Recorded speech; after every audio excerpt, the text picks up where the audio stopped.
everyone. Thank you for joining us today for the Lowitja First Nations Health and Wellbeing Journal webinar, Ethical Publishing Practices, Why They Are Needed to Advance Indigenous Health, which will be presented by Michelle Kennedy, Raglan, Maddox, and Felicity, Collis. So thank you very much for being here. Firstly, I'd like to start by acknowledging the traditional custodians of the lands on which I'm dialing in from today, which is the Wiradjuri people. I would like to pay my respects to their elders past, present, and future, and extend that respect to all the lands that everyone is dialing in from today. We will have a presentation given by Michelle, Raglan, and Felicity, and then there will be time for questions at the end. When submitting questions, please use the question and answer function at the bottom of your screen, and then your questions will be relayed to the presenters to be answered. So I'll pass off to Michelle to get started, and thank you very much.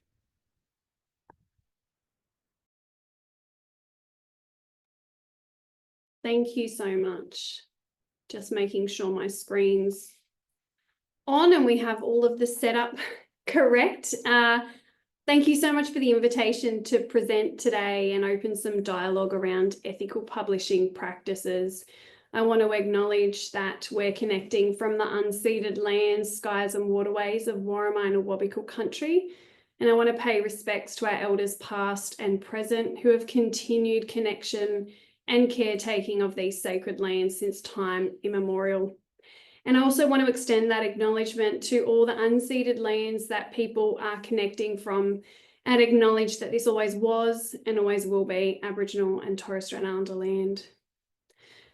The Lowitja Journal is offering such an important suite of discussions that we are just so honoured to be part of to drive an Indigenous-led agenda for research and publishing. And I want to take a moment to acknowledge the two editors-in-chief of this journal.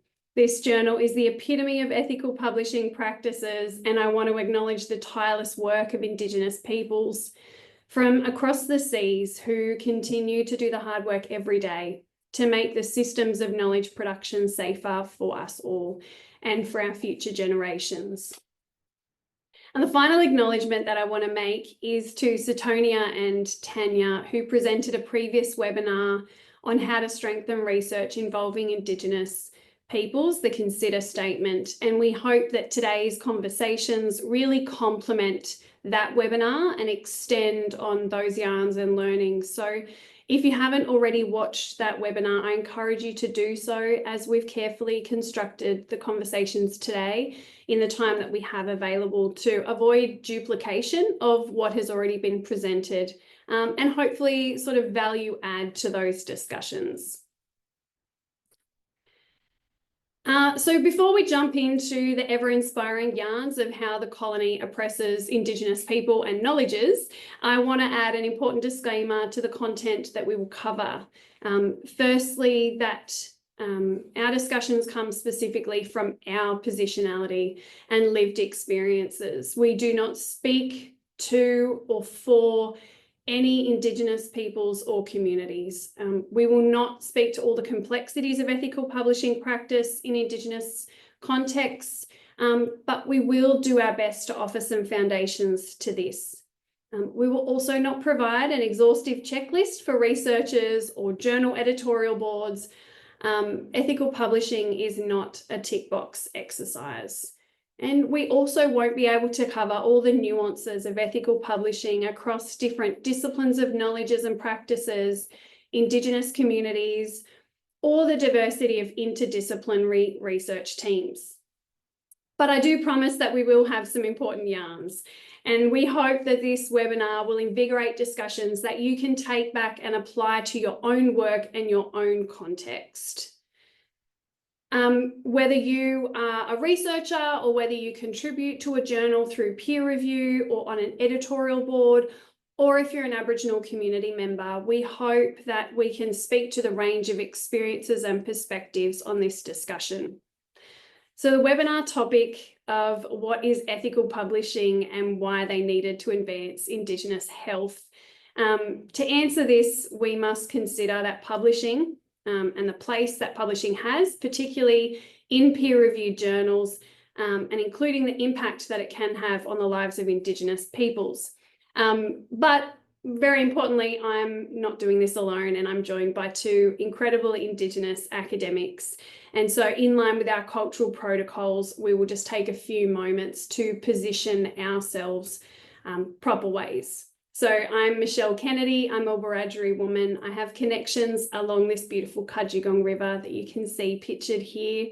I'm a descendant of station workers and sheep shearers who lived and worked all across Wiradjuri lands, but I've grown up off my country on Worimi country. I am a mother of so many children, but also an artist, a social worker, and a health researcher. And I hold a research fellow position here at the University of Newcastle and a strategic research advisor role at the Lowitja Institute. I hold editorial board positions on the Public Health Research and Practice Journal and the Lowitja Journal. And for the past 2 years, I've worked with the Medical Journal of Australia to produce the Aboriginal and Torres Strait Islander governed editorial process for the special issue on Indigenous health. In saying all of that, I am a proud disruptor. I am not here to maintain the systems of knowledge as they currently operate, and my accountability is not to the Academy, it is to Aboriginal and Torres Strait Islander people and communities. Good morning, everyone. I'm Felicity Collis, and I'm a proud Gomeroi woman from northwest New South Wales. I was born in a little town called Narrabri, but my family connections are further north along the Nemoy River Run to Walgett and Collarinabri, if anyone's familiar with those areas. And I display these photos when I position myself because first and foremost, I come from my family and my community. And these are the teachers of how I know what governance is and how I have come to be learning about ethical practice in a research space. And so my background is as a social worker, where I've worked for 14 odd years with our families and our babies in the child protection space. And then I've more recently moved into doing my PhD with Michelle as part of the National Murruminya project that we're in the final stages of wrapping up, and what has really informed a lot of the discussions that we will have today as well. So alongside my PhD, I'm also a senior research officer at the Lowitja Institute for the past 3 years, complementing alongside my PhD. So I'm very thankful and happy to be here today alongside these powerhouses. Powerhouses. Hi everyone, nice to see you all. My name's Raglan Maddox. I come from the Bargamani and Modowa clan in Papua New Guinea. For those of you who don't know, Australian PNG have a complex relationship, and so I've just got a couple of photos here to remind me who I am and where I come from. And so the map at the back is a photo or a map of Papua New Guinea and the Australian context prior to independence in 1975 and acknowledge independence, the 50-year anniversary coming up shortly. And the one at the front is sort of a more recent map and has an arrow to a small island called Bonabona, which is our traditional lands just off the southeast tip of Papua New Guinea. And then the photo up the top right is a photo of my mother at boarding school. She's sort of the one in the blue circle that is hard to see and a bit faded. But one of the reasons I put this photo up in, and as Felicity said, my mother is my first teacher, the first person who gave me research advice or embodied research and evaluation and evaluative thinking. And so I guess it's important to recognise and acknowledge that we've always done research and evaluation in all types of contexts. And this is a photo of her at boarding school at Quato, KB, where she was punished for speaking language, where she had to carry soil up and down a mountain, a hill. It feels like a mountain if you ever go there, and 98% humidity. And now she's paid to teach language at a sandstone university. And the reason I speak to that is because the Euro-Western education system, the impact of colonisation, touches and impacts us differently. And so it also is a good reminder of how what might be deemed as ethical practice or otherwise can change very quickly. And it's really important, as Michelle says, to disrupt and push for those things that communities tell us is right, and to uphold that sort of social and kinship accountability.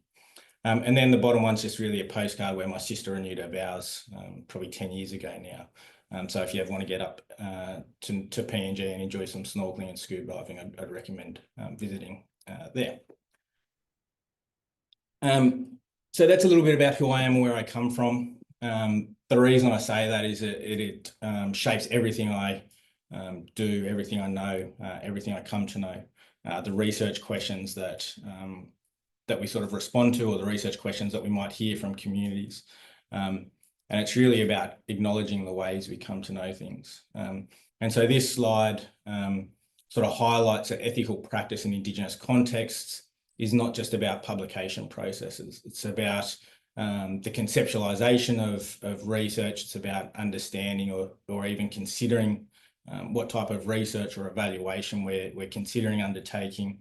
It's about understanding that if we're going to put communities truly at the centre of that work and listen and abide by sort of ethical research practice, then we have to understand that we all hold different pieces of the puzzle, from funding bodies to researchers, to research teams, to peer reviewers. And it's really about the importance of critical reflection and understanding the positions of power that we all hold. And I also acknowledge, and should have acknowledged earlier, I obviously come from a position of privilege. I have a beard, I have a PhD, I come with male privilege. And so I think it's particularly important as we have those positions of power to recognise and understand the implications that ethical publishing or unethical publishing have on day-to-day lives of communities.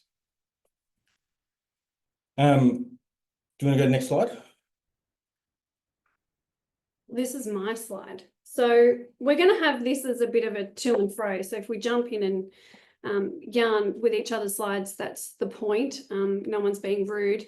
But I really wanted to open up with this slide by Professor Tuwai Smith. This was the first book that I read as a PhD student. It's a book that I return to frequently, and if you have not read it, I don't know whether you live under a rock, but you should purchase it. There is an updated version to this, but it's really important for all those working and publishing in Indigenous health to also engage with these knowledges.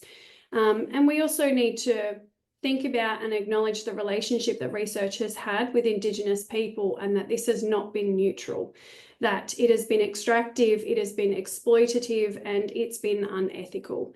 And we're having this conversation because, unfortunately, the truth for us, and Flick's PhD has really spoken to this and published on this, is that it's not ended. So I think when we started having conversations with people about ethics or about ethical publishing, the assumption is that that was something a long way away, and now things are all better and they're all peachy and we have these great systems. But it's not a perfect system. And as Raglan positioned previously, this is an ecosystem of research. It's not just about what comes to be written and reported in a peer-reviewed paper. It's about that whole system of research and knowledge production. And so everyone that's working in that system, I really urge everyone to stop and think about the role that they play, not just in acknowledging that things have been unethical in the past, but acknowledge on the foundation that it continues to be unethical in many ways, and that every single person has a role to play. And so I really want people to think about what role they have to play in addressing this system, because this was written nearly 3 decades ago. But as an Indigenous person and an Indigenous scholar, I can say that my work is continuing to reorder and reconstitute ourselves and try and speak to a Western system that has not been built for us, has not been built by us. And so many of us have experiences where we have tried to push through and make changes with those systems, and we carry a lot of burden in doing that. We are beneficiaries of the work that has gone before us, and we have the responsibility to create a better future for our next generation. But essentially, ethical publishing matters because publishing matters in the colony. How much you publish, where you publish, what you publish matters. It matters to your academic careers, it matters to potential progress, it matters to whether the work that you have produced is going to make impact. So we really need to understand not just what ethical publishing could be, but really work towards improving this ecosystem of research, because whenever we talk about ethics or publishing, it really requires us to do some truth telling and acknowledge that the epistemologies of research are fundamentally racist. And I'll sort of take on this next little bit and sort of build on what Michelle was talking about there. And I think it's really important to understand that context and how it operates. We know that the colony is obviously fundamentally racist. We've heard that from the start in the land acknowledgement, right through to Michelle sort of giving, touching on a couple of, or alluding to a couple of examples. And so I just wanted to sort of take a little bit of a step back and you know, I talked about my mother going to boarding school and her experience about speaking language. We also know that the first Indigenous people were graduating from university in the 60s, 70s. I think about my own, if I go back to my country, we had our first university set up in the 60s and 70s as well. And so prior to that, the knowledge systems and the foundation of the knowledge that we're building on is predominantly Euro-Western. If you think about how much of the world has been colonised or attempted to be colonised by the British, but also European colonisation, the Spanish, the French, that essentially established racial hierarchies, they established scientific segregation, and Indigenous peoples and Indigenous knowledges were very much actively oppressed. And that continues to roll out, as Michelle and Felicity have spoken about today, in a whole range of different ways, shapes and forms. It's not unusual, and I know, Michelle, you were sort of speaking to this, continuing today. I got a letter from an editor 2 days ago that explained that the research we did was not scientific. I've had peer review publications also countering or saying that, you know, ensuring Indigenous voices are heard and are at the table is unscientific and that it's political rhetoric. We know that there are hierarchies in science. We know that things like randomized controlled trials, meta-analysis, are ranked as sort of the gold standard of higher value than other studies, of cohort studies, of observational studies, of sitting and speaking to people. And we've heard from many Indigenous scholars about the importance of kitchen table conversations and the value of passing on knowledge at the table. And so it's really challenging for us to grapple with that in so-called Australia and the influence that it has.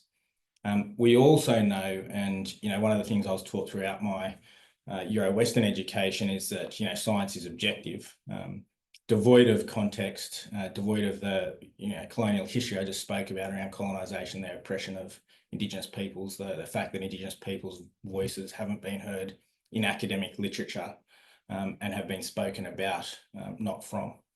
And so I think that's really important to recognise when we're talking about research being objective. The very development of a research question, the framing of the research question, who's funding the research, is it being funded, whose voice is being amplified, is really important.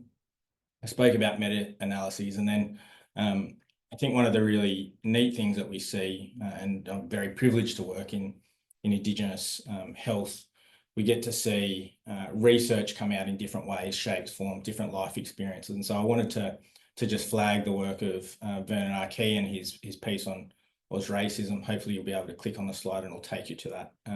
But it speaks to the everyday experiences of racism that people experience every day, the constant weathering and watering down of Indigenous languages, of Indigenous knowledges and other things. But in spite of that, in spite of colonisation and those racialised hierarchies, the education system and other things, Indigenous people continue to generate knowledges, to generate information, and to make the world a better place. And so I'll flick on after that one. I think in my PhD work, and we've got a slide at the end to an MJO supplement that also Murruminya has contributed to this year, but I've been really lucky in my PhD that I've had over 170 Indigenous voices from researchers and community members all across the country. And I think what's going to come out of that, and we've got a discussion paper we're in the final stages of putting together as well with Lowitja Institute, really reflects and resonates with what Raglan has said. One of my favourite quotes that has come from one of the communities that we visited and spent time with was, they said, "You're still oppressing us." And so I think this is continuing to happen now, and I think sometimes there's still a bit of a kind of viewpoint that this is in the past, or that these things have, you know, we've moved on, we've adapted, we've had guidelines, we've had different things to guide us in the work that we're doing.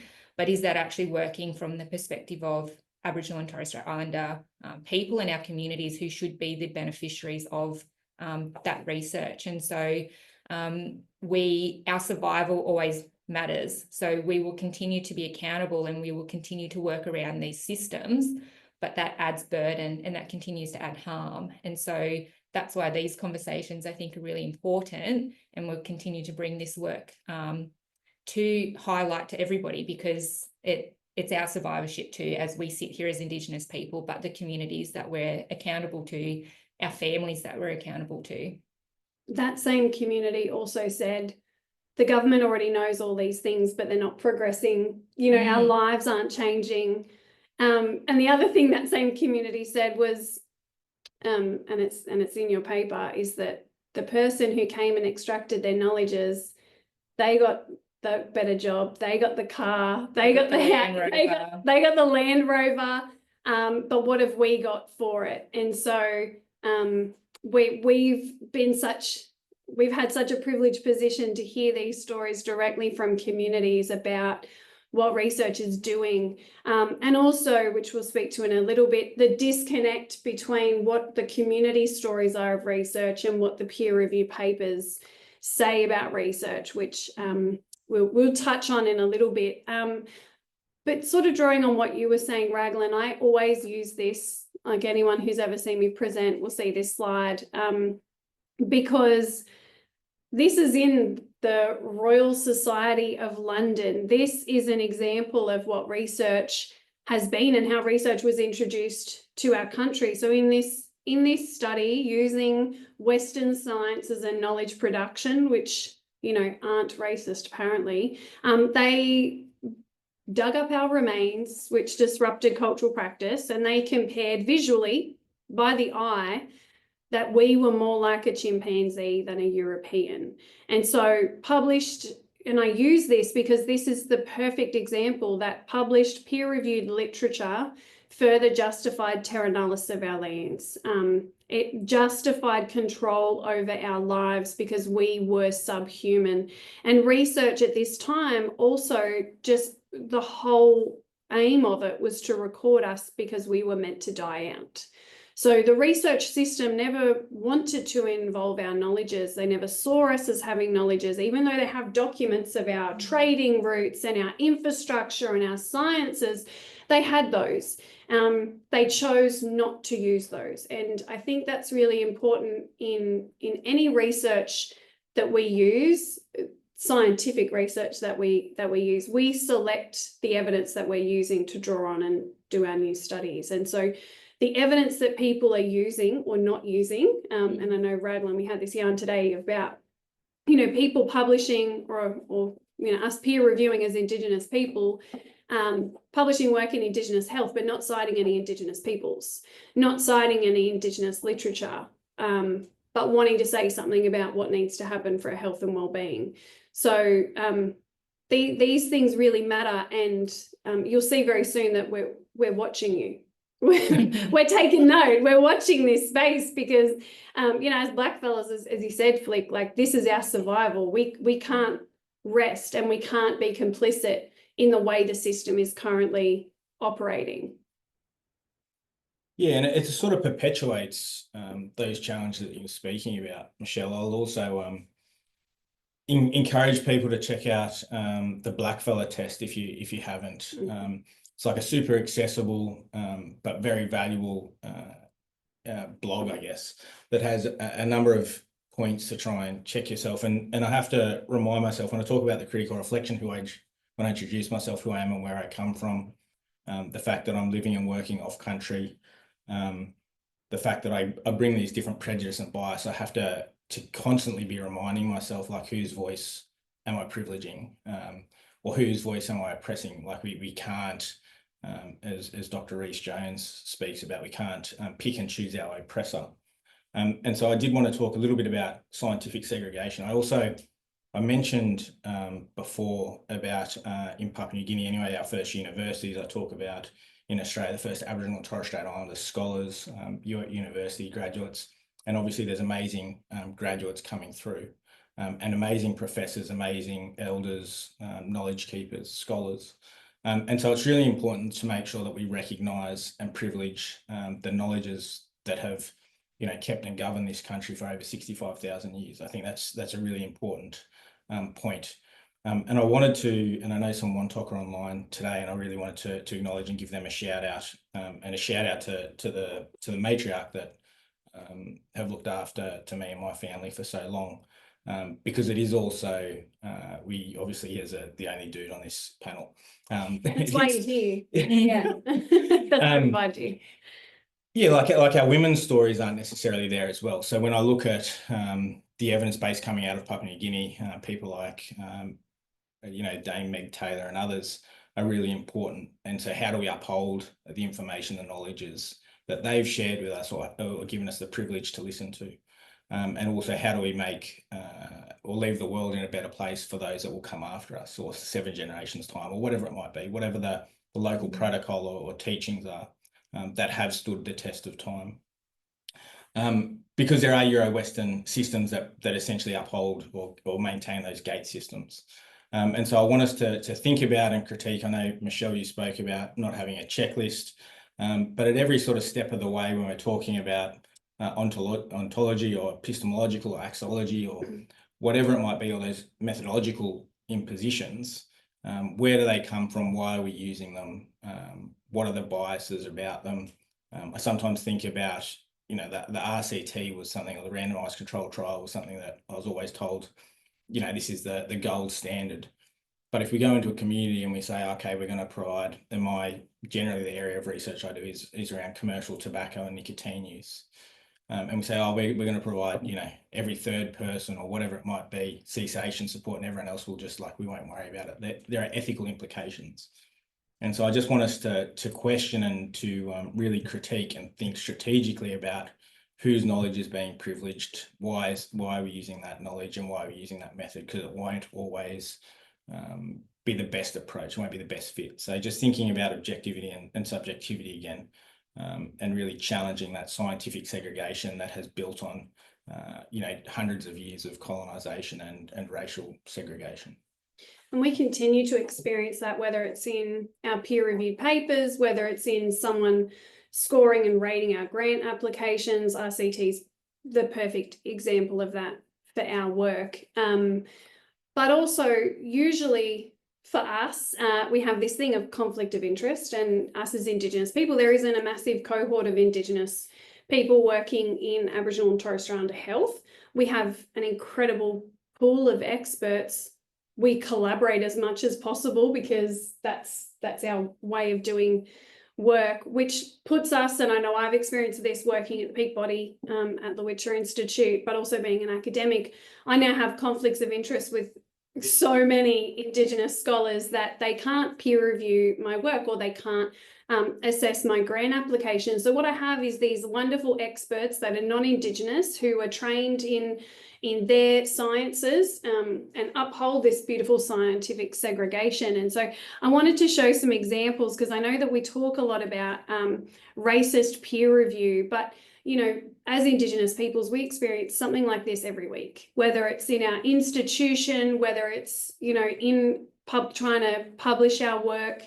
It is norm for us to have non-Indigenous people review our work and make commentary on our work, and even decide if our work is going to progress. We've all had rejections, and some of us most recently, which is fine. That's also part of what being an academic, but they're not always grounded in real evidence. And so I wanted to put some examples of this. This was some peer review that's a little bit old, but I kept it on hand because it made me very, very wild at the time.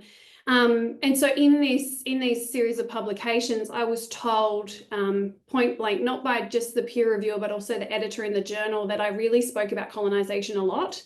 And that maybe because I'm not quantifying colonisation in my study, that I should just talk about that in the discussion. So what the standard was in this journal was that I publish about the alarming and disproportionate smoking rates among Aboriginal and Torres Strait Islander people. That was expected, and they were really confused as to why I wouldn't simply in that first paragraph compare Aboriginal and non-Aboriginal people and their smoking rates, and why I continued to talk about colonisation. But also, I got quite a bit of pushback around my cohort and a lot of conversations about how generalizable my sample was. The 54 Indigenous females that had a university degree seemed to really skew the peer reviewers' biases about Aboriginal and Torres Strait Islander women and their education status. And so I show these not just because people are doing some pretty racist-y peer review to us, but also that takes a lot of our time and our energy to respond to that. And we needed, well, in this scenario, I wrote my response and then Raglan helped me make it sound a bit nicer because I was quite wild in my response. I don't think I wasn't very nice in my first go at this, but you know, we have to exert our energy to respond to someone's biases about us as people, and then hope that the editor of that journal says that that's acceptable, because we are always sort of at the mercy of the colony in most of these systems. That's why a journal like Lowitja is so important to us, and we are very purposeful about what work needs to go to a journal like Lowitja, and we do have other Indigenous journals internationally, but otherwise we're at the mercy of possibly a whole collective of non-Indigenous people who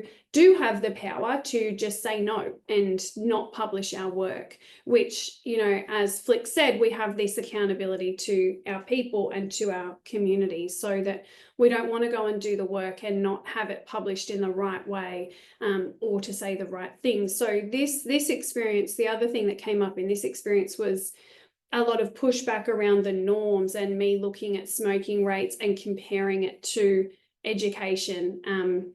They were very, very concerned that we didn't want to do that. And that came from community. So when we're upholding ethics and ethical ways of working, those are in contrast to what these scientific norms are. And in this experience, it took an incredible amount of labour for myself, and thankfully I had Raglan with me to go through that, because it was not an easy ride for us. The work's published and that's all lovely, but what it took to get to that was really hard.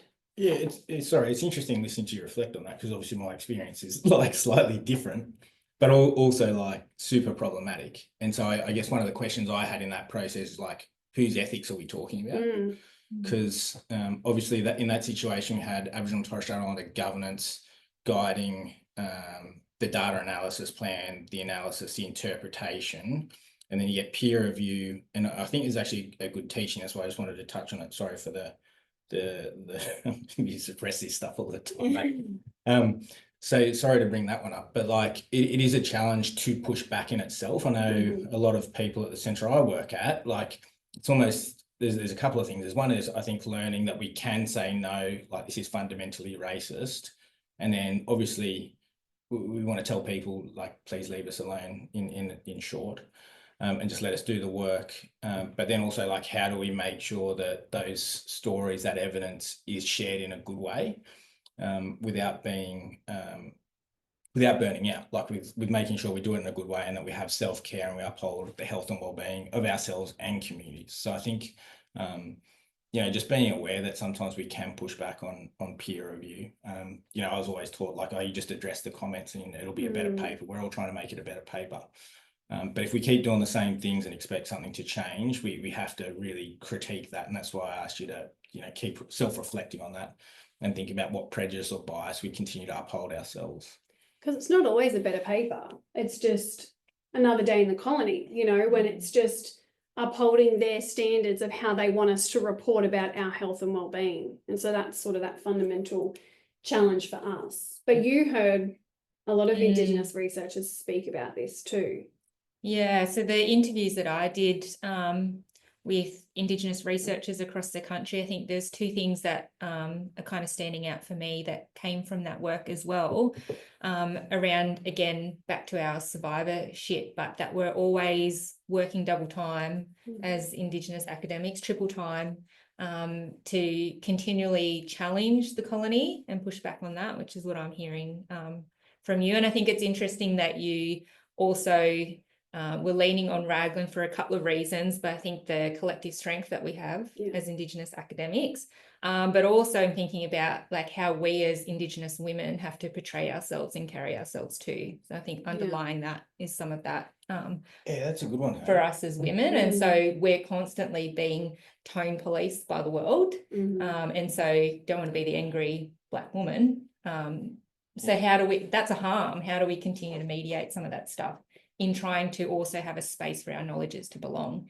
in our way and what's ethical for us? And being junior too, like back then I was pretty early career. And so people would say to me, oh, you just don't understand yet. You don't understand. This is how this works. And this is the standard. And, you know, poor dumb Michelle, she don't really know. So we'll have to teach her that. And that's their hierarchy of knowledge and experience. Well, and that's oppression, right? Like they are still oppressing us.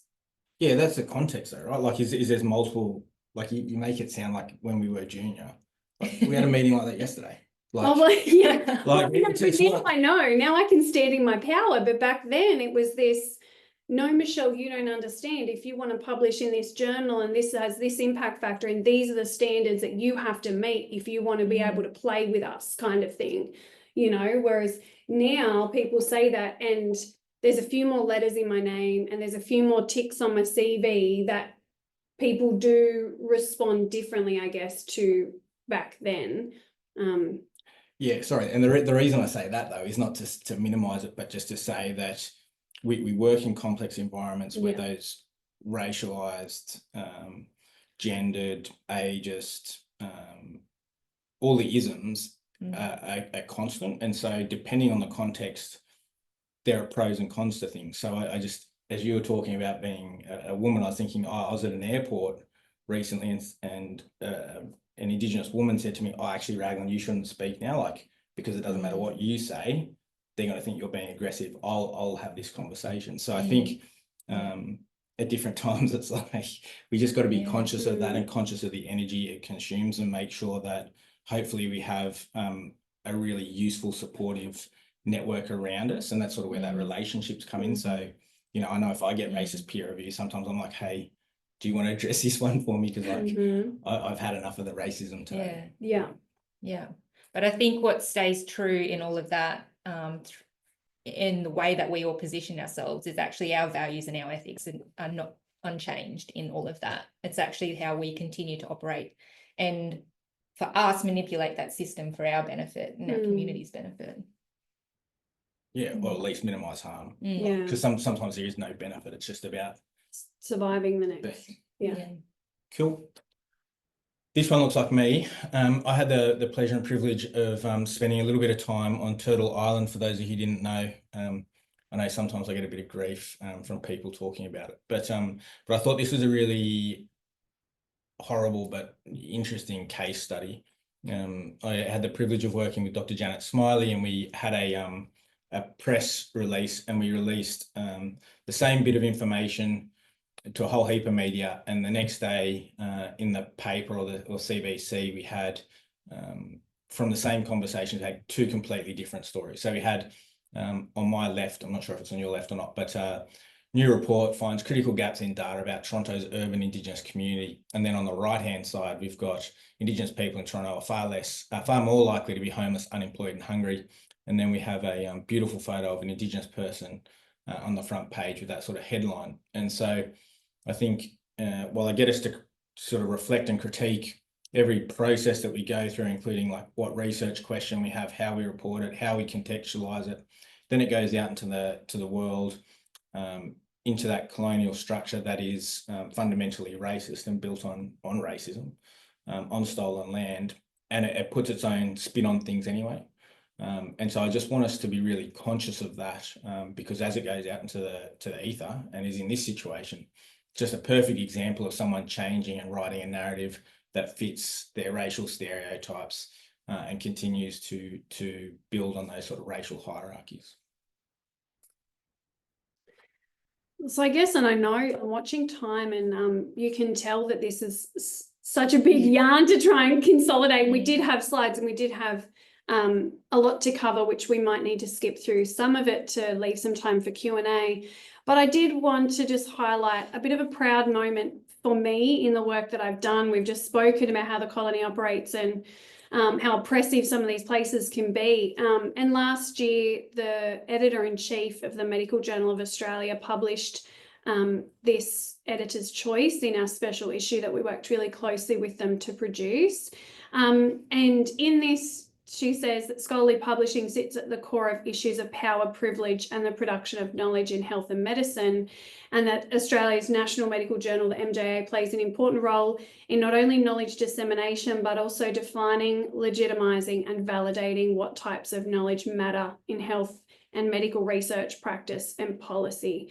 And I don't think I anticipated in my time seeing the Medical Journal say, and she went on to say that the journal has predominantly operated from a biomedical perspective that has embedded colonial practices, norms, and assumptions that produce and sustain inequalities in health and unjust outcomes for Indigenous Australians. And I put this up because for me it shows that people are interested in understanding ethical publishing. People are interested, and I think I've been quite overwhelmed at almost the readiness of people, but they come to us, and Raglan, we even have another example of this, and they say, what should we do?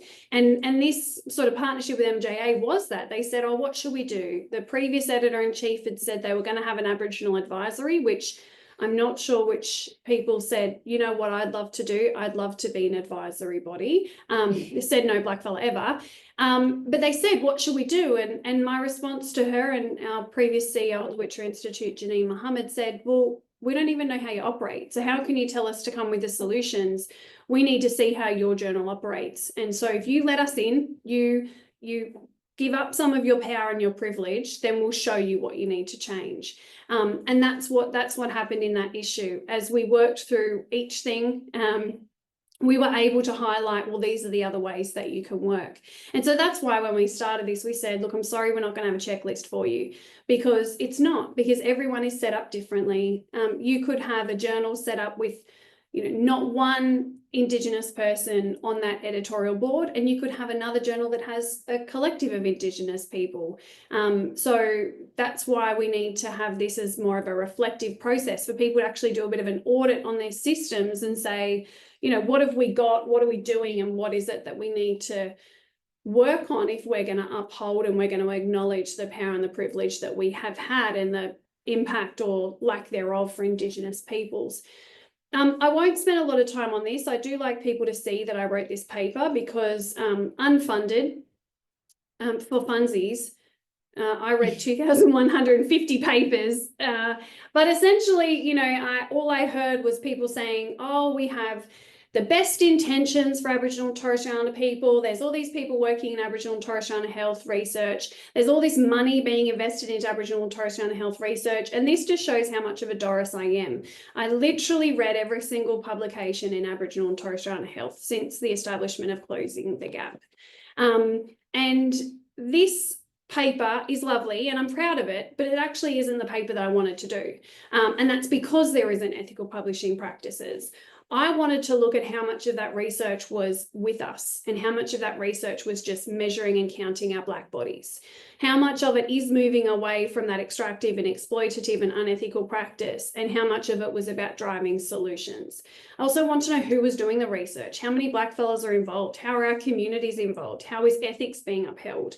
And very few of those were able to be answered. But what it did do was it made us do a whole bunch of other reviews, including Flick, your PhD review, which you got to read 945 papers or something.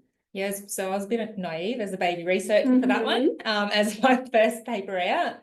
But building on Michelle's interrogating intentions, what we wanted to look at in this review is how people were reporting ethics, where they were getting their ethics from, ethical governance. And originally, we actually also wanted to look at how people were reporting Indigenous leadership and governance in their work. However, we weren't able to do that, acknowledging that there's a lot of restrictions around and no standardized kind of guidelines, reporting guidelines and publishing guidelines for how we could examine this information. And I'll skip through this one quickly, but we also took interventions, which Raglan you were speaking to. And what I found really alarming in this review was that it's acceptable for an intervention to have non-statistically significant findings, but they can say that, we didn't go back to community for feedback or verify the findings. Sorry, we didn't have enough money or time. And it was okay to say, the community didn't recruit enough people, or it wasn't a priority to community. So ethical publishing can say that it is acceptable to publish in Aboriginal and Torres Strait Islander health and place the limitation, because we looked at the strengths and limitations here, the limitation of that work is blackfellas. It's not the non-Indigenous researchers. So I do encourage you to read that one. But very, very quickly, my favourite piece of work was approaching Arnie Dawn Basarab to say that in the big review, I wanted to look at how many people said they were using Indigenous methods or methodologies, and 5% of that 2,150 papers said they were using Indigenous methods or methodologies. So we went on our next big Doris deep dive and we said, well, what are people doing? And more often than not, people were using yarning methods. So we undertook a bit of a review of the use of yarning method, led by Dawn Basarab, who wrote Yarning Method. And my favourite memory of this whole process as we went through was when Arnie Dawn read the data extraction that we had done and said, Michelle, people are saying they're doing yarning, but I don't think they are. I think that's cultural appropriation, because we found people not referencing Arnie Dawn's work, not articulating anything other than one line, we used yarning. They didn't uphold the method. They didn't position themselves. Sometimes Indigenous, Aboriginal and Torres Strait Islander people were only engaged as the data collectors. And so in this, we called for journals to say, well, we don't even know if Indigenous peoples were the peer reviewers of this work, but as a whole collective of Indigenous people, including the author of the method, we had some serious concerns with how people are doing it. And so there is this, as people are becoming a bit more aware, we do run the risk of black cladding and people using our words, our methodologies, our methods against us. And I've had this even in my internal work where I remember on a supervisory panel, a non-Indigenous student saying she wanted to use Ridney's Indigenous methodology. And I responded and said, well, you can't. That is only for Indigenous people to use. And a non-Indigenous supervisor said to me, well, that's not my understanding of that methodology, Michelle. You know, continuing to have to speak back to non-Indigenous peoples about what their interpretation is of our methodology. I was like, read page, I cited the page of like, read page here. It's actually quite clear. I will flag this one in case. Yeah. No, let's do it. And I think this probably speaks to some of the questions. Questions. We've spoken about, and also I don't want people to be disheartened. Like we've spoken about a bunch of challenges we've given you. Hopefully, hopefully you can learn from me, my mistakes. But I think it's really challenging. I think one thing I'll encourage people to do is like, feel free to say no to things. Like if you can, like really exercise your no muscle, because sometimes the work is hard. We've heard about this. It's hard, it's tiring, it's racist. All of those things is just sort of the day-to-day colonial load that people experience. And so this sort of paper actually came about more or less as a result of that. And so we know that the system itself upholds the racial hierarchies it's generated, like it is the colonial project that will continue. And so when it comes to, for example, a paper being published that might be unethical, so in my field of work around tobacco control, there's a lot of things that might have conflicts of interest, particularly like commercial conflicts of interest, things published by the tobacco industry, for example, that has an inherent conflict of interest with public health or the human right to health. Like they profit while killing people and have done that for over 70 years. But it's very hard to hold people accountable. We know, and I know the work that I do, people vote with their feet. So if I'm doing unethical work, people won't participate, they won't speak to me, I won't be invited to communities again. And so as a result, we sort of grappled with, and I know Michelle talked about, this isn't a checklist, but we have this guide to ask people that's published in tobacco control to make sure that local Indigenous peoples are upholding their own rights within research. Like we all have birthrights, we're governed by country, all those things. And it's making sure that the colony still recognises our own sovereignty and the sovereignty in which we stand. So while this is sort of a guide, it's not meant to be a universal checklist. It's something that the journal Tobacco Control has been published and then implementing to make sure that we do better, that academic excellence is what we strive for, even if not perfect. And there are lots and lots of challenges with trying to make sure that the work we do, the names, the reputations, all of those things that we bring to the table are upheld to the standard that we expect. Because ultimately, like it's, you know, if my name's on a paper, community are going to call me. They're not necessarily going to call a student or a young person, or they might call my governance or something. So the implications are going to be different. So how we uphold that is very challenging. One of the communities that we visited with, and just thinking of that checklist, I think is around safeguarding people, our people, and those knowledges. And I won't say who, because I want them to be able to present their own knowledges and stories when we get to the Lowitja conference in June. But what they really strongly came through with is saying that these are our knowledges, and in participating in research or sharing these knowledges with you doesn't give up ownership and rights to those knowledges. So how do we continue to safeguard those throughout the whole process from start to ongoing, because there's no end point for us. Yeah, and sorry, I didn't even answer the question that I was thinking about then. So one of the ways that I have done it, and I've learned this the hard way, including people trying to put my name on publications and things like that might be tricky, is so I am lucky enough to have access to Tifu Thame that govern our work, in that Nampa language that means to share knowledge. So they provide governance on all the work that I do, from preconception to developing a proposal. Because we should have accountability too as Indigenous researchers. Yeah, and as someone who's not Aboriginal or Torres Strait Islander, like how do I ensure, regardless of what's going on, I'm still accountable to community, like that this work is of tangible benefit. So that's one layer. And then I also have, lucky enough to have an all Aboriginal and Torres Strait Islander executive that sort of hold or keep me accountable in the day-to-day stuff. So I know I get dragged into day-to-day things that are not in the best interest of community. So how do I make sure that I still operate in that way? So there's sort of a couple of levels of accountability that I have. So if someone is trying to push me in a certain direction or says I should be on a paper, I say, oh, actually, the governance have said that, you know, this is the rules or the direction we want to take, or the executive have said, and it holds me accountable to a couple of different levels, and also holds other people accountable in that way as well. I think because we have a letter, a message sent through with one of the Q&As. I'm about to stop the slide share so we can answer a couple other questions.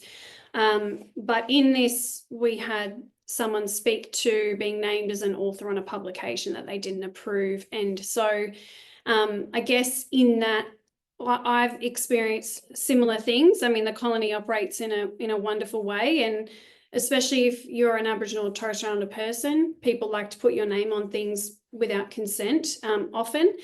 And so while I don't believe we have systems that will properly safeguard us, that's why we need to have these other governance and systems and protection with each other.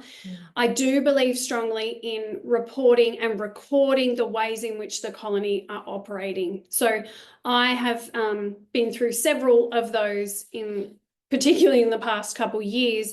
And even though I didn't get the outcome that I wanted at that time, I have stood strong to say one day 10 years down the track, someone will audit those records and they will know what happened to me, and we will continue to build the evidence base within their system of the ways in which the colony has been unethical to us. So I do know that that comment, that question that came through did speak to that they did do a complaint and they did speak to AHNMRC. And so firstly, I want to say I'm really sorry that that was your experience, and I'm really proud that you have stood up and addressed that, because the more we do that, the more people will start to see the ways in which the system operates, because they don't really have to see it right now because it works for them generally. Yeah, maybe look after yourself as well. One of the things I sometimes like to do is write it up. Like I've got a hopefully a good paper with a couple of other Indigenous authors on racist peer review that we'll get published soon. One of the challenges we have is we keep getting more examples, so like our paper keeps growing, but at some point we'll sign it off and publish it. Yeah, and I think this question is speaking to safeguarding our name and our reputation. And so for me, I guess people are learning that I might use you in my next keynote or in my webinar. I might use your peer review and share it with people to hold people to account. But please do take care and reach out to people too if you need advice. I mean, I think that's the only way I got through is having people like you, Raglan, to be able to reach out to when it was really tough for me to navigate. I'm just Any other questions? Sorry. What is your advice on ethically balancing offering full authorship preferences to members of Aboriginal steering committees for PhD projects to privilege Indigenous voices while adhering to university requirements for PhD candidates to be first author on papers included in their dissertation?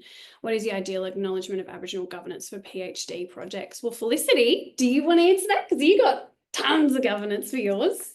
Yeah, I've got a lot of oversight and governance of my PhD, a lot of accountability, yeah, a little bit intimidating.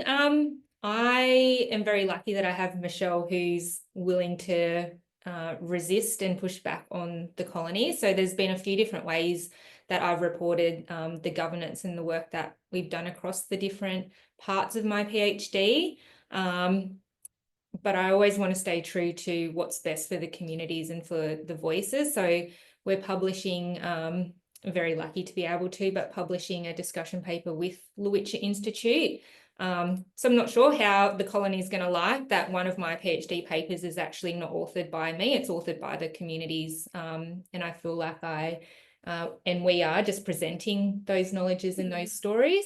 But I remember going to a workshop, Indigenous methodologies workshop with Auntie Eileen Morton Robinson about 18 months ago now. And one of the biggest pieces of advice that I took away from her as well is to use our evidence and to define what you're doing and why you're doing it. And so that's what my focus will be, to push back on the colony when it comes to my thesis and justifying why that was the most important way to safeguard our communities, who are a governance structure too. That's their knowledges and their stories. So yeah, and their IP, right? And their IP. And their IP. Yeah. So push back, send us an email. Yeah, send us an email. We're always willing to support. A lot of our work is co-authored with community. And your PhD has such significant governance and co-authorship. There isn't a rule around that. So I'm unsure why anyone would say that it's not acceptable. One of our recent publications that we wrote with an all Aboriginal and Torres Strait Islander female authorship was last authored by our community to reflect that they are the leaders of the work.